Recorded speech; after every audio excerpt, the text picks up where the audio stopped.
اعوذ باللہ من الشیطان الرجیم بسم اللہ الرحمن الرحیم رب اشرح لی صدری ویسر لی امری واحلل عقدۃ من لسانی یفقہوا قولی رب زدنی علما۔ دہرائی پارہ 9 چوتھا ربع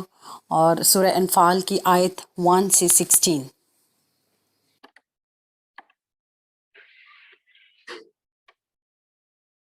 اعوذ باللہ من الشیطان الرجیم بسم اللہ الرحمن الرحیم۔ سورۃ الانفال مدنی صورت ہے اور 75 آیات ہیں۔ سورۃ الانفال غزوہ بدر کے بارے میں ہے۔ غزوہ بدر 2 ہجری میں ہوئی، یعنی ہجرت کی 2 سال کے بعد، اور یہ مسلمانوں کی پہلی باقاعدہ جنگ تھی۔ اور اس سے پہلے مسلمان جو اسلامی جنگی آداب ہیں اس سے واقف نہ تھے، تو اس صورت میں مسلمانوں کو باقاعدہ طور پر جنگ کے آداب کے بارے میں اللہ تعالیٰ آگاہ کریں گے کہ جنگ لڑنے کا کیا طریقہ ہے، کہ کیا کن کن چیزوں کا خیال رکھنا ہے۔ اس جنگ کے دن کو یوم الفرقان قرار دیا گیا، اور فرقان کا مطلب ہے فرق کرنے والی۔ تو یہ جنگ دراصل حق اور باطل کا فرق کر دینے والی ہے، اور یہ اللہ تعالیٰ کی طرف سے مقرر کی جانے والی ایک ایسی جنگ تھی جس میں اللہ تعالیٰ یہ چاہتا تھا کہ اب حق اور باطل کا فرق قائم کر دیا جائے، اس چیز کو اسٹیبلش کر دیا جائے۔ اور اس کے اندر معجزانہ طور پر مسلمانوں کی بے سر و سامانی کی کیفیت کے باوجود، ان کی تعداد کے کم ہونے کے باوجود، مسلمانوں کی جو یقینی فتح جس کی ضمانت بھی اللہ تعالیٰ نے دے دی، لیکن اس کے باوجود مشرکین کو، کافروں کو یہ دکھانا مطلوب تھا کہ اللہ اپنے دین کا غلبہ کر کے رہتا ہے۔ تو 313 جو نہتے مسلمان تھے، وہ 1000 مسلح جو لشکر تھا ابو جہل کا، اس کے خلاف ان کو یقینی فتح ہوئی۔ ان کے پاس سامان بہت کم تھا اور کافروں کے پاس سامان بہت زیادہ تھا، اس کے باوجود مسلمانوں کو فتح حاصل ہوئی، اور اس فتح کے نتیجے میں جو مال غنیمت ملا، اس مال غنیمت پر کشمکش شروع ہو گئی مسلمان مجاہدین کے درمیان، کیونکہ اس سے پہلے جنگی آداب نہیں معلوم تھے ان کو کہ باقاعدہ جنگ جب ہوتی ہے، اس سے پہلے مکہ میں تو اجازت ہی نہ تھی جنگ کی۔ اب پہلی بار ایک ایسی سچویشن پیدا ہو گئی کہ جنگ کرنی پڑی، اور اللہ کی طرف سے یہ مقرر ہو گئی تھی، تو اس لیے ابھی تک انہیں معلوم ہی نہیں تھا کہ مال غنیمت کی ڈسٹریبیوشن کس طرح کی جاتی ہے۔ اس سے پہلے تو جس کے جو ہاتھ آتا تھا، عرب قبائل کی جو روایات تھی ان کے مطابق جو جس کے ہاتھ آتا تھا وہ لے جاتا تھا۔ تو اب اسی ذہنیت کے ساتھ اب بھی جب مال غنیمت ہاتھ آیا تو اس پر کشمکش ہوئی۔ نوجوانوں نے کہا اس میں ہمارا حصہ زیادہ ہے، بزرگوں نے کہا ہمارا حصہ زیادہ ہے، اور مختلف طرح کے کشمکش میں مبتلا ہوئے۔ تو اللہ تعالیٰ کا ارشاد ہوا، آیت کا آغاز ہوتا ہے کہ یسألونک عن الانفال، وہ سوال کرتے ہیں آپ سے انفال کے بارے میں۔ نبی پاک صلی اللہ علیہ وسلم سے انہوں نے پوچھا کہ بھئی انفال جو ہے وہ کس طرح، مال غنیمت کس طرح تقسیم ہوگا؟ تو اللہ تعالیٰ اب نبی پاک صلی اللہ علیہ وسلم کو سکھا رہے ہیں، کہہ رہے ہیں کہ ان کو بتا دیجئے، قل الانفال للہ والرسول، کہہ دیجئے غنیمتیں اللہ کے لیے ہیں اور رسول کے لیے ہیں۔ تو جنگ جو ہے وہ تو لڑی ہی اللہ کی خوشنودی کی، اس کی رضا کے لیے اور دین کے غلبے کے لیے جاتی ہے۔ تو جنگ کے اندر ایک مجاہد کا مطلوب مال غنیمت ہوتا ہی نہیں ہے، وہ تو ایک ایکسٹرا چیز ہے، اور اسی لیے اس کو انفال کہا گیا۔ نفل کا مطلب ہے زائد چیز، تو وہ تو ایک ایکسٹرا حاصل ہو جانے والی چیز ہے، اس کا تو حقدار صرف اللہ ہی ہے، تم تو اس کے لیے لڑے ہی نہیں تھے۔ تو اس لیے اے نبی ان کو بتا دیجئے کہ وہ تو ہے ہی اللہ اور اس کے رسول کا، وہی اس کا حقدار ہے، اور یہ انفال تو ایک دنیاوی مال ہے، تم تو اس کے لیے لڑے ہی نہیں تھے، تمہارے کرنے کا کیا کام ہے؟ وہ یہ ہے فاتقوا اللہ، بس ڈرو اللہ سے، وَأَصْلِحُوا ذَاتَ بَيْنِكُمْ، اور اصلاح کرو اپنے آپس کے تعلقات کی، وَأَطِیعُوا اللَّهَ وَرَسُولَهُ، اور اطاعت کرو اللہ کی اور اس کے رسول کی، ان کنتم مومنین، اگر ہو تم ایمان والے۔ تو تمہارے کرنے کے کام یہ 3 جو بتائے گئے ہیں کہ اللہ سے ڈرو، اپنے آپس کے تعلقات کی اصلاح کرو، اور اس کی بنیاد پر، مال غنیمت کی بنیاد پر آپس کے تعلقات کو خراب مت کرو، جھگڑوں میں مت پڑو کہ مال کس کا ہے، اور اللہ اور اس کے رسول کی اطاعت اختیار کرو۔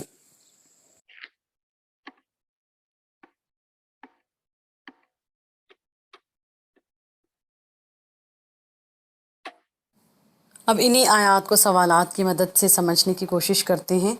پہلا سوال ہے کہ مال غنیمت کا اصل حقدار کون ہے؟ تو اس کا جواب ہمیں آیات میں ملتا ہے، قُلِ الْأَنْفَالُ لِلَّهِ وَالرَّسُولِ، کہہ دیجئے مال غنیمت اللہ اور رسول کے لیے ہے۔ دوسرا سوال ہے مال غنیمت کا اصل حقدار اللہ اور رسول صلی اللہ علیہ وسلم کو کیوں قرار دیا گیا ہے؟ تو اس کا جواب یہ ہے کہ کیونکہ جنگ اللہ کی رضا اور اللہ کی خوشنودی کے لیے لڑی جاتی ہے، اور فتح حاصل کرنے کے لیے دین کا غلبہ حاصل کرنے کے لیے لڑی جاتی ہے، نہ کہ مال حاصل کرنے کے لیے۔ تو جب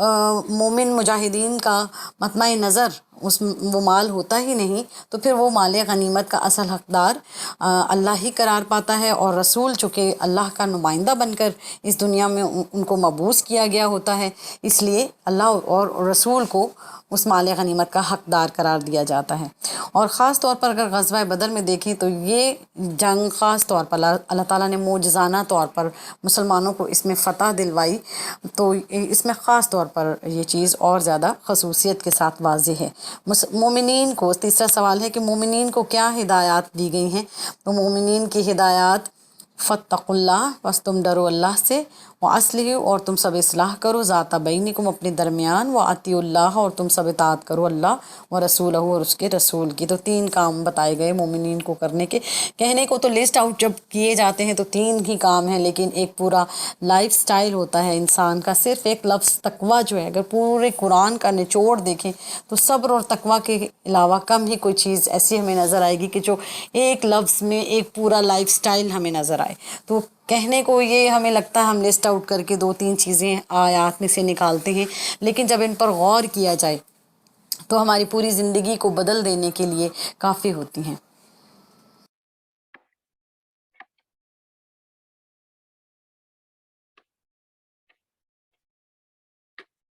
اس کے بعد آیت نمبر 2 میں ہم دیکھتے ہیں اللہ تعالیٰ مومن کی تعریف بیان کرتے ہیں کہ مومن تو وہ ہے کہ جب اس کے سامنے اللہ کا ذکر کیا جاتا ہے تو اس کا دل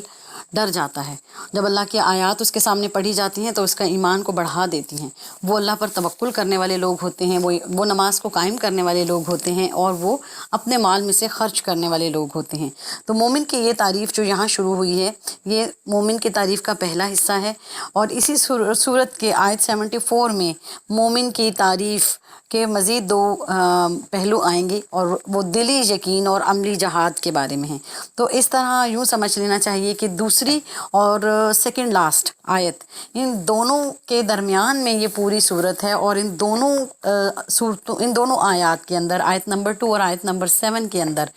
اللہ تعالیٰ نے ایک ڈیفینیشن جو ہے اس کو کمپلیٹ کیا ہے، اور وہ مومن کی ڈیفینیشن ہے، جس میں 5 وہ خصائص ہیں جو آیت نمبر 2-3 میں بیان کیے گئے ہیں، اور پھر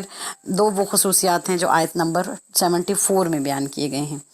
تو آیات کو دیکھیں۔ انما المؤمنون الذین، بے شک وہ لوگ جو مومن ہیں، اذا ذکر اللہ، جب ذکر کیا جاتا ہے اللہ کا، وجلت قلوبہم، ڈر جاتے ہیں دل ان کے، واذا تلیت علیہم، اور جب پڑھی جاتی ہیں ان پر آیاتہ، اس کی آیات، زادتہم، وہ بڑھا دیتی ہیں ان کو ایمانا، ایمان میں، وعلی ربہم یتوکلون، اور اپنے رب پر وہ توکل کرتے ہیں۔ الذین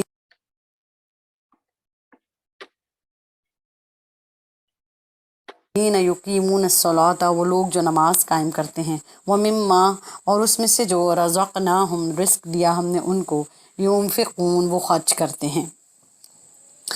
تو یہ وہ لوگ ہیں جو مومنون ہیں، اور انہی کے لیے اللہ تعالیٰ نے مؤمنون حقا کہا۔ اور مؤمنون حقا کون ہیں؟ سچے مومن ہیں، حقیقی مومن ہیں۔ اولئک هم المؤمنون حقا، آیت 4 میں اللہ تعالیٰ فرماتے ہیں یہی لوگ ہیں جو سچے مومن ہیں، اور پھر ان کے لیے درجات ہیں،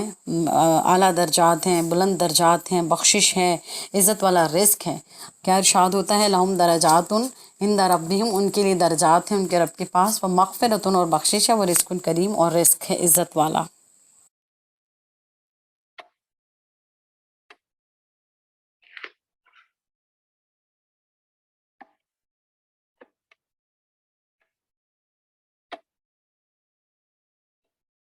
اب اس کے بعد کی آیات کو سمجھنے کے لیے کچھ اور حقائق کو جان لیتے ہیں۔ نبی پاک صلی اللہ علیہ وسلم جب مکہ سے ہجرت کر کے مدینہ تشریف لائے تو انہوں نے چند بہت بنیادی اقدامات کیے۔ سب سے پہلے انہوں نے مسجد نبوی کی تعمیر کی، اور ایسا کرنے سے مسلمانوں کو ایک مرکز میسر آ گیا جہاں پر وہ اپنی ایکٹیویٹیز کو رن کر سکیں۔ اس کے بعد ساتھ ہی ساتھ انصار اور مہاجرین کے درمیان اخوت اور یگانگت پیدا کرنے کے لیے اور اس کو مزید مضبوط کرنے کے لیے مواخات قائم کی گئی، اخوت کا رشتہ قائم کیا گیا، ان کو بھائی بھائی بنا دیا گیا۔ اور ساتھ ہی ساتھ نبی پاک صلی اللہ علیہ وسلم نے یہود جو کہ آلریڈی مدینہ میں سیٹلڈ تھے ان سے معاہدے کیے، اور ایسے معاہدوں سے سیاسی طور پر مسلمانوں کو فائدہ ہوا، اور اخلاقی طور پر یہود پابند ہو گئے کہ وہ مسلمانوں کو کسی بھی نقصان دینے سے باز رہے۔ اور اس کے ساتھ ہی ساتھ دشمن کو معاشی طور پر کمزور کرنے کے لیے نبی پاک صلی اللہ علیہ وسلم نے کچھ مہمات کا آغاز کیا۔ چھاپہ مار دستے جو تھے وہ بھیجے جاتے تھے، اور جیسے تجارتی قافلے شام سے جب واپس آتے تھے مکہ جانے کے لیے تو وہ بدر کے راستے سے ہی گزرتے تھے، اور وہاں پر ان کے مال کو، تجارتی مال کو جو وہ وہاں سے کما کر لاتے تھے، اور اس کو ضبط کر لیا جاتا تھا تاکہ معاشی طور پر دشمن کو کمزور کیا جا سکے۔ ادروائز کیا ہونا تھا کہ وہ اسی تجارتی مال کو مسلمانوں کے خلاف استعمال کرتے، تو اس لیے ان کو معاشی طور پر کمزور کرنے کے لیے یہ اقدام کیا گیا، جس کو کہا جا سکتا ہے کہ اکنامکلی ان کو ویک کیا گیا۔ اب دیکھ لیتے ہیں مختصراً کہ وہ کون سے بڑے واقعات ہیں جو غزوہ بدر کا سبب بنے ہیں۔ تو دو بڑے واقعات ہیں جن کو آپ مختصراً اگر اپنے ذہن نشین کرنا چاہیں تو ایک نخلا کو آپ ذہن میں رکھیں کہ نخلا کا واقعہ آپ ذہن میں رکھیں، اور دوسرا ابو سفیان کا جو تجارتی قافلہ تھا۔ تو نخلا کا واقعہ کیا تھا اور ابو سفیان کے قافلے کا واقعہ کیا تھا؟ پہلے ہم نخلا کے واقعے کو ڈسکس کر لیتے ہیں۔ نبی پاک صلی اللہ علیہ وسلم نے، جیسے ابھی میں نے آپ کو بتایا کہ کچھ مہمات جو ہیں وہ انہوں نے دستوں کی صورت میں کچھ مہمات کی، جو چھاپہ مار ٹیمیں جو ہیں وہ جاتی تھیں اور نگرانی بھی کرتی دشمن کی، اور ان کے مال کو ضبط بھی کر لیتی تھیں۔ تو اسی طرح کا ایک دستہ جو ہے وہ نخلا کے مقام پر بھیجا گیا، اور یہ اس کا مقصد تھا کہ دشمن کی نقل و حرکت پر نظر رکھو۔ نبی پاک صلی اللہ علیہ وسلم کی یہی انسٹرکشنز تھیں، مگر وہاں پر ایکچوئل سچویشن یہ ہو گئی کہ دشمن سے مسلمانوں کی مٹ بھیڑ ہو گئی، اور ان سے ایک قتل سرزد ہو گیا۔ اب یہ پہل ہو گئی مسلمانوں سے، اور یہ انٹینشنلی نہیں ہوا، جان بوجھ کر ارادتاً نہیں تھا یہ قتل، وہ سچویشن کچھ ایسی بن گئی کہ ان سے قتل یہ سرزد ہو گیا۔ اب کیونکہ یہ اقدام مسلمانوں کی طرف سے ہوا تھا تو اب اس پر سرزنش بھی ہوئی نبی پاک صلی اللہ علیہ وسلم کی طرف سے۔ اب وہ روتے دھوتے جن کا قتل ہوا تھا وہ روتے دھوتے مکہ پہنچ گئے کہ ہمارے آدمی جو ہیں وہ، ہمارے ایک آدمی کو محمد صلی اللہ علیہ وسلم اور اس کے ساتھیوں، محمد کے ساتھیوں نے قتل کر دیا ہے، اور ہمارا ایک آدمی گرفتار کر کے لے گئے ہیں، اور ہمارا مال بھی لوٹ لیا ہے۔ اب یہ تو آدمی یہاں سے نخلا سے یہ واقعہ نخلا میں ہو چکا، اور نخلا سے یہ لوگ شکایت لے کر مکہ پہنچ گئے۔ ساتھ ہی ساتھ پیرالل جو دوسرا واقعہ ہے بڑا، وہ یہ کہ ابو سفیان کا تجارتی قافلہ جو 50 یا 100 افراد پر مشتمل تھا، وہ شام کی طرف روانہ ہوا اپنی تجارت کی غرض سے۔ تو جب وہ روانہ ہوئے تو اس وقت نبی پاک صلی اللہ علیہ وسلم اور ان کے ساتھیوں نے ان کا تعاقب کیا تاکہ وہ اس قافلے کو پکڑ لیں، مگر وہ قافلہ اس وقت نکل گیا۔ لیکن جب وہ قافلہ واپس آیا شام سے تجارت کمپلیٹ کر کے، مکمل کر کے، اور بہت زیادہ مال تھا اس تجارتی قافلے میں، 50,000 دینار کا سامان تھا اس میں، تو نبی پاک صلی اللہ علیہ وسلم نے اس کے تعاقب کرنے کا مشورہ کیا اپنے ساتھیوں سے۔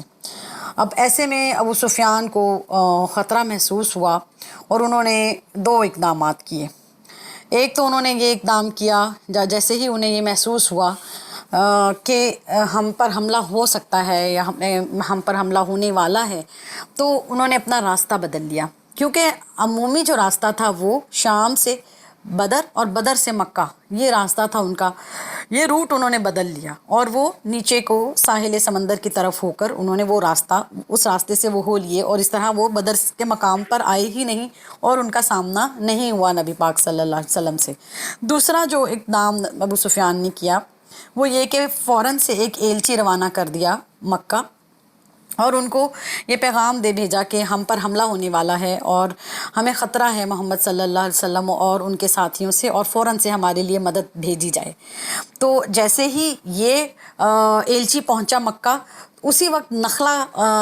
کے لوگ بھی پہنچ گئے، جن کا ایک آدمی قتل ہو چکا تھا۔ تو یہ دونوں لوگ جو تھے،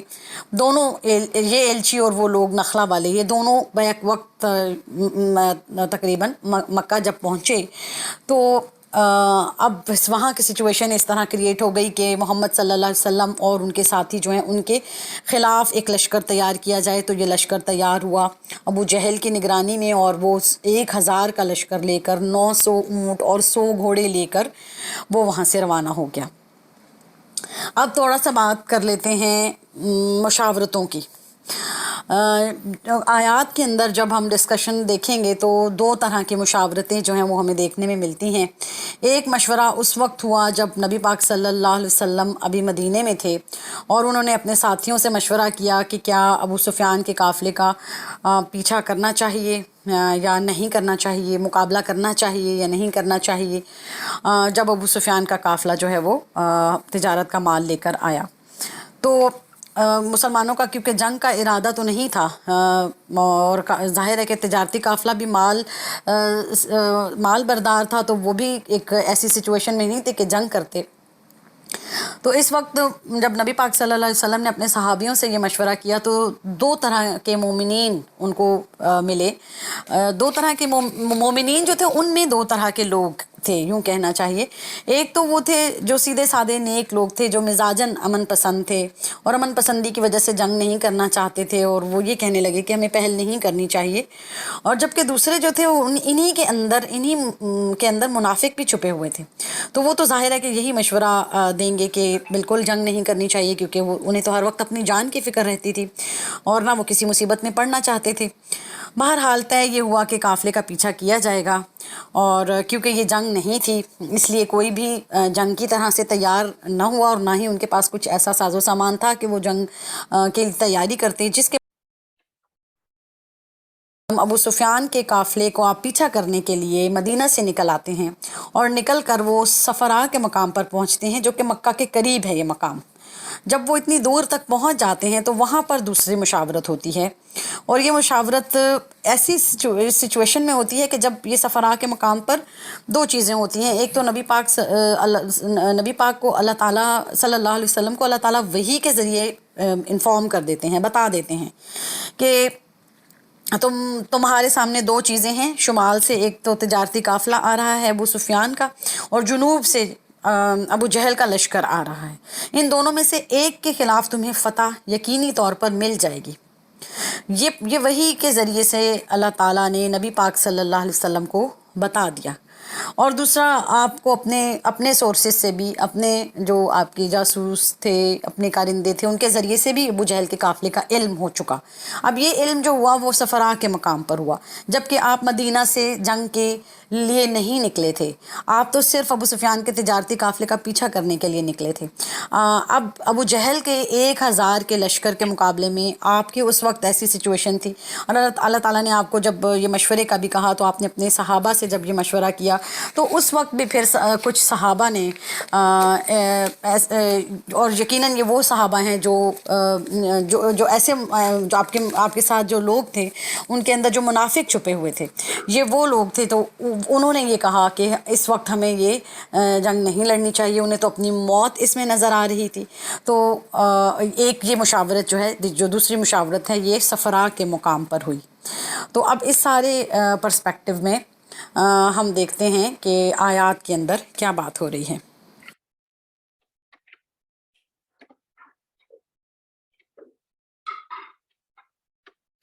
ارشاد ہوتا ہے، کما اخرجکا، جس طرح آپ کو نکالا، ربو کا، آپ کے رب نے، من بیتکا، آپ کے گھر سے۔ نبی پاک صلی اللہ علیہ وسلم سے کہا جا رہا ہے کہ آپ کو اللہ تعالیٰ نے آپ کے گھر سے یعنی مدینہ سے نکالا، بالحق کی، حق کے ساتھ، وَإِنَّ، اور بے شک فریقاً ایک جماعت من المؤمنین مومنوں میں سے لکارہون یقیناً سب ناپسند کرنے والی تھی۔ تو یہ وہ لوگ ہیں، یہ وہ ان مومنین کا ذکر ہو رہا ہے یہاں پر جو کہ جنگ کو ناپسند کر رہے تھے، اور ان کی خواہش تھی کہ جنگ کے بغیر ہم جنگ کے بغیر ہی آگے بڑھیں،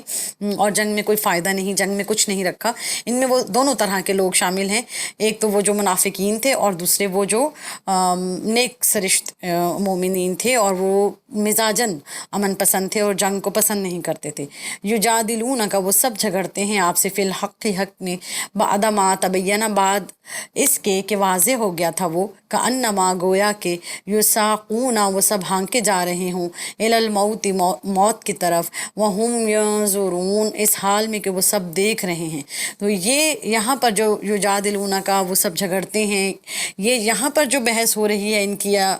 مجادلہ ہو رہا ہے، بحث مباحثہ ہو رہا ہے نبی پاک صلی اللہ علیہ وسلم سے۔ آپ نے جو مشاورت کی، یہ دوسری مشاورت ہے جو صفراء کے مقام پر ہوئی، جب یہ معلوم ہو گیا تھا کہ وحی بھی آ چکی ہے، اور اور جو لشکر ہے ابو جہل کا وہ بھی وہاں سے روانہ ہو چکا ہے۔ تو اس وقت منافقین کو جنگ کرنا، اب کیونکہ ابو سفیان کا قافلہ تو وہاں سے نکل چکا تھا، وہ تو ہاتھ سے نکل چکا تھا، اب یہی صورت باقی تھی کہ ابو جہل کے لشکر سے مقابلہ کیا جائے۔ تو اس وقت منافقین کو یہ اپنی موت دکھائی دے رہی تھی۔ اب یہاں سے سوال دیکھتے ہیں کہ کیا سوال پیدا ہو رہا ہے یہاں پر۔ سوال یہ پیدا ہو رہا ہے کہ مومنین جنگ کو کیوں ناپسند کر رہے تھے؟ تو جیسا کہ ذکر ہوا کہ مومنین کیونکہ دو طرح کے تھے، ایک سادہ لوح مومنین تھے اور ایک منافقین تھے۔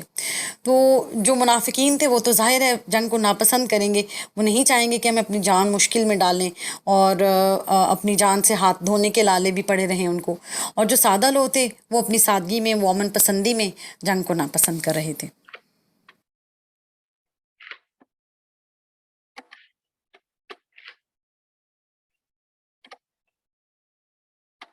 آپ صلی اللہ علیہ وسلم کے رب نے آپ کو مدینہ سے نکالا حق کے ساتھ، اس سے کیا مراد ہے؟ تو اس سے مراد یہ ہے کہ اللہ تعالیٰ نے حق کو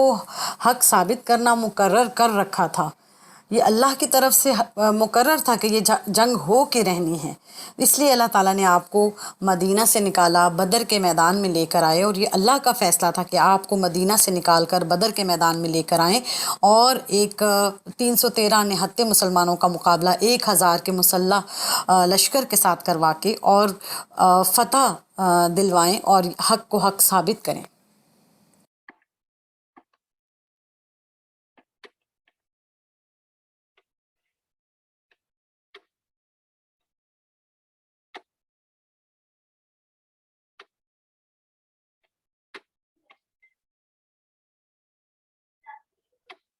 پھر ہمیں یہ بتایا جا رہا ہے کہ وحی کے ذریعے نبی پاک صلی اللہ علیہ وسلم کو یہ بتایا جا چکا تھا کہ 2 گروہوں میں سے ایک گروہ کے خلاف تمہاری فتح یقینی ہے، اور مسلمانوں تم کیا چاہتے ہو اور میں کیا چاہتا ہوں، یہ بھی نبی اللہ تعالیٰ نے بتا دیا کہ تم لوگ چاہتے ہو کہ غیر مسلح گروہ یعنی ابو سفیان کا جو تجارتی قافلہ ہے اس کے خلاف تمہیں لڑنا پڑے، لیکن اللہ کیا چاہتا ہے؟ اللہ چاہتا ہے کہ حق کو حق ثابت کر دے اور باطل کو باطل ثابت کر دے اور باطل کی جڑ کاٹ ڈالے۔ ارشاد ہوا وَإِذْ اور جب یعدکم اللہ وعدہ کر رہا تھا تم سے اللہ احدا ایک کا الطائفتین 2 گروہوں میں سے انہا کہ یقیناً وہ لکم تمہارے لیے ہے، وتودون ان غیر ذات الشوکتی اور تم سب چاہتے تھے کہ بے شک جو کانٹے والا مسلح نہیں تکون وہ ہو لکم تمہارے لیے، ویرید اللہ اور اللہ چاہتا تھا ان یحق الحق بکلماتہ کہ وہ سچا کر دے حق کو اپنی باتوں کے ساتھ، ویقطع دابر الکافرین اور وہ کاٹ دے جڑ سب کافروں کی، لیحق الحق ویبطل الباطل تاکہ وہ سچا کر دے حق کو اور وہ جھوٹا کر دے باطل کو، ولو کرہ المجرمون اور اگرچہ ناپسند کریں سب جرم کرنے والے۔ 2 سوال ہیں یہاں سے کہ مسلمان کس گروہ سے لڑنا چاہتے تھے اور اللہ کیا چاہتا تھا۔ تو مسلمان جو غیر مسلح گروہ تھا، یعنی ابو سفیان کا تجارتی قافلہ، اس سے لڑنا چاہتے تھے، لیکن اللہ کیا چاہتا تھا؟ اللہ چاہتا تھا کہ تمہاری لڑائی ابو جہل کے مسلح لشکر سے ہو، اور دنیا یہ دیکھ لے کہ کس طرح بے سر و سامانی کے عالم میں اللہ تعالیٰ حق کی فتح دلاتا ہے۔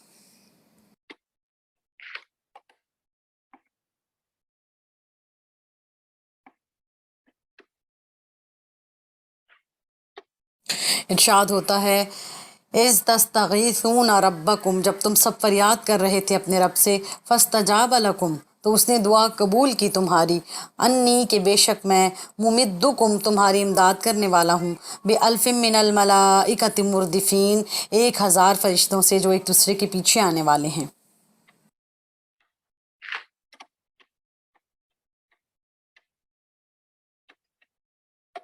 اور اے نبی وہ وقت بھی یاد کیجئے صلی اللہ علیہ وسلم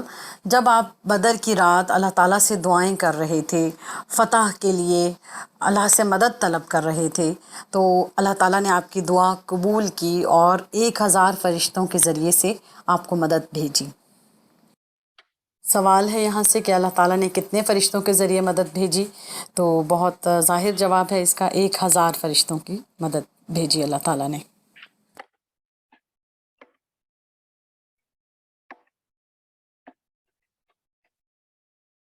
مسلمان تعداد میں 313 تھے، اور کافر جو دشمن کا لشکر تھا وہ 1000 پر مشتمل تھا، اور 1000 مسلح افراد کا لشکر تھا۔ تو اس بے سر و سامانی کے عالم میں اور کم تعداد میں ہونے کو اللہ تعالیٰ نے 1000 فرشتے بھیج کر خوشخبری دی مسلمانوں کو، اور یہ بھی بتایا کہ یہ اس لیے بھیج رہا ہوں تاکہ تمہارے دل مطمئن ہو جائیں کہ اگر وہ 1000 ہیں تو تمہارے پاس اللہ تعالیٰ کی طرف سے بھیجے ہوئے 1000 فرشتے ہیں، تو مطمئن ہو جاؤ اور خوش ہو جاؤ۔ شاد ہوا، وما، اور نہیں، جعل اللہ، بنایا اس مدد کو اللہ نے، الا بشرا،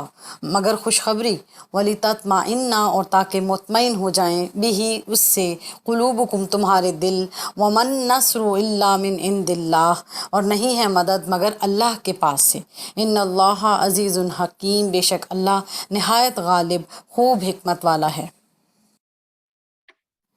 سوال ہے یہاں سے کہ کس چیز کو خوشخبری اور دلوں کا اطمینان قرار دیا گیا؟ تو جو مدد فرشتوں کی صورت میں اللہ تعالیٰ نے مسلمانوں کو دی، 1000 فرشتوں کی صورت میں، اسی کو خوشخبری اور دلوں کا اطمینان قرار دیا جا رہا ہے، کیونکہ مسلمان تعداد میں کم تھے، اور یہ کسی طرح بھی ان کے دلوں کو بے چین نہ کرے، تو ان کے دلوں کو اطمینان دینے کے لیے، اس عددی کمی کو پورا کرنے کے لیے 1000 ہی فرشتے اللہ تعالیٰ نے اس کا ذکر بھی کیا کہ 1000 کا لشکر اگر تمہارا سامنا کر رہا ہے تو فکر مت کرو، فرشتے بھی 1000 ہی بھیج رہا ہوں۔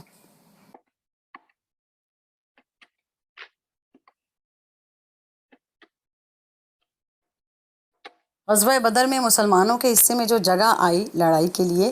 وہ ایسی جگہ تھی جو نشیبی تھی اور وہاں پانی نہیں تھا، تو اللہ تعالیٰ مسلمانوں کو یاد دلا رہے ہیں کہ میں نے بدر کی رات نہ صرف یہ کہ تمہیں نیند عطا کی جس سے تمہارا خوف جاتا رہا، تمہیں اطمینان اور حاصل ہوا اور تم تازہ دم ہو کر صبح اٹھے، بلکہ میں نے رات کو بارش بھی کی جس سے بہت سے فائدے تم نے حاصل کیے، پینے کے لیے وہ پانی حاصل کیا، پاکی حاصل کرنے کے لیے شیطانی وسوسے جو تمہارے اندر تھے وہ دور ہوئے، اور پاکی کے بارے میں، اور تمہارے دلوں کو ایک مضبوطی عطا ہوئی، اور اطمینان قلب حاصل ہوا، اور جو فرش تھا، جو بارش کی وجہ سے مٹی جب دب گئی تو وہ ریت فرش کی طرح ہی ہو گئی، اور چلنے پھرنے میں تمہیں سہولت ہو گئی، تو ان تمام چیزوں سے تمہارے قدم اللہ تعالیٰ نے وہاں پر جما دیے۔ ارشاد ہوا، اس یغشیکم النعاسا، جب وہ طاری کر رہا تھا تم پر اونگ، آمنتم منہ، امن دینے کے لیے اپنی طرف سے، وینزل، اور وہ اتارتا تھا، علیکم، تم پر، من السماء، آسمان سے، ماء، پانی، لیطہرکم، تاکہ وہ پاک کر دے تم کو، بھی، اس کے ساتھ، ویذہب، اور وہ دور کر دے، عنکم، تم سے، رجز الشیطان، شیطان کی گندگی، ولیربط، اور تاکہ مضبوط گرا باندھے، علی قلوبکم، تمہارے دلوں پر، ویثبت، اور جما دے، بھی، اس کے ساتھ، الاقدام، قدموں کو۔ سوال ہے یہاں سے، بدر کی رات اللہ تعالیٰ نے کس طرح مسلمانوں کی مدد کی؟ تو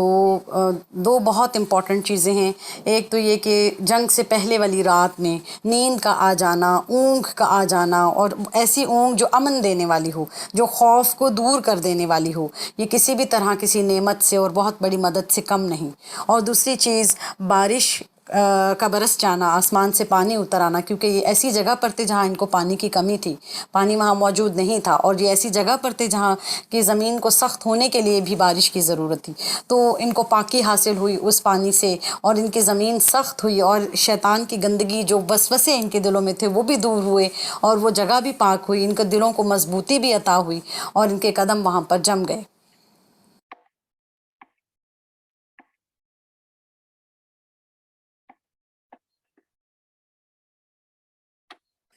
پھر اللہ تعالیٰ یاد دلا رہے ہیں کہ وہ وقت بھی یاد کرو جب اللہ تعالیٰ وحی کر رہا تھا فرشتوں کی طرف کہ فرشتوں تم مومنوں کو ثابت قدم رکھو، اور عنقریب میں ان کے دشمنوں پر روب طاری کر دوں گا، ان کا مسلمانوں کا ایک روب طاری ہو جائے گا، اور فرشتوں تم ان کے دشمنوں کی گردنوں کے اوپر مارو اور ان کے ہر ہر پور پر ضرب لگاؤ، اور یہ سب اس وجہ سے کہ انہوں نے اللہ اور اس کے رسول کی مخالفت کی ہے، اور جو بھی اللہ اور اس کے رسول کی مخالفت کرے گا تو بے شک اللہ تعالیٰ اسے سخت عذاب دے گا، اور ان کے لیے آگ کا عذاب ہوگا۔ ارشاد ہوتا ہے، از یوں ہی یاد کرو جب وحی کر رہا تھا ربو کا آپ کا رب الی الملائکتی فرشتوں کی طرف، انی کہ بے شک میں معکم تمہارے ساتھ ہوں، فثبتوا پس تم سب ارشاد ہوتا ہے، از یوں ہی یاد کرو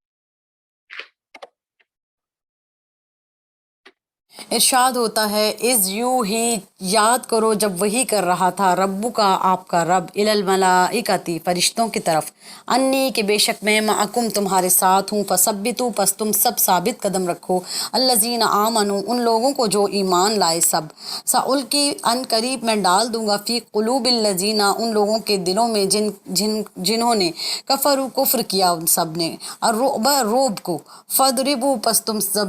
ضرب لگاؤ، فوق الاعناق ان کی گردنوں کے اوپر، وضربوا اور تم سب ضرب لگاؤ، منہم کل بنان ان کے ہر ہر پور پر،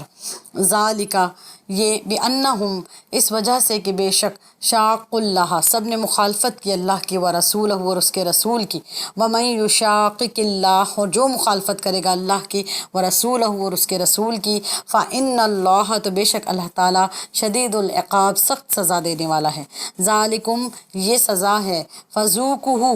تو تم سب چکھو اسے، وَأَنَّ اور بے شک للکافرین کافروں کے لیے عذاب النار آگ کا عذاب ہے، یعنی وہ عذاب، یہ سزا تو ابھی یہاں چکھو، اس کے بعد ابھی مزید سزا تمہیں آخرت میں ملے گی، اور وہ آگ کا عذاب ہوگا۔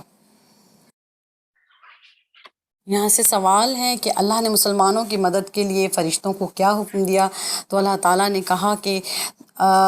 تم ان کو ثابت قدم رکھو، اور عن قریب میں دشمنوں پر ان کا روب طاری کر دوں گا، اور تم ضرب لگاؤ دشمن کی گردنوں کے اوپر اور ان کے ہر ہر پور کے اوپر۔